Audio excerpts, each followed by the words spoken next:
Amandine Petit est marraine du défi Les Foulées du Cortex, une course caritative dont les bénéfices sont reversés à la recherche sur le cerveau et les pathologies qui lui sont associées, dont la maladie d'Alzheimer. Une cause qui la touche particulièrement et pour laquelle elle est engagée depuis 2 ans.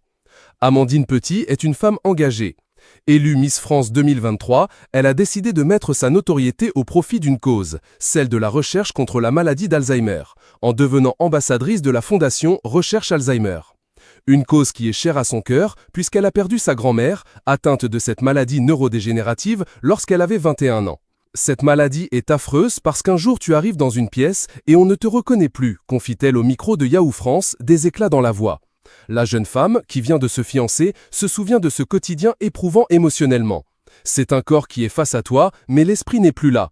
Ce qui est le plus dur, ce n'est pas forcément qu'on ne te reconnaisse pas dans l'immédiat. C'est surtout que la personne que tu as connue et avec qui tu as eu beaucoup de souvenirs, cette personne, que tu as tant aimée, devient l'ombre d'elle-même. Une course dont les bénéfices seront reversés à la recherche.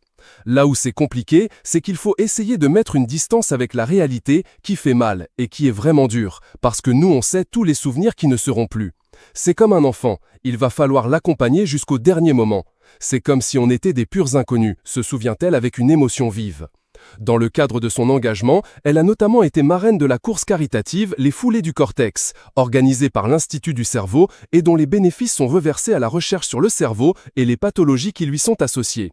Quoi de plus beau que de pouvoir associer cette notoriété soudaine que j'ai à voir que de créer quelque chose en accord avec ma vie d'aujourd'hui, c'est-à-dire une course, a conclu la jeune femme.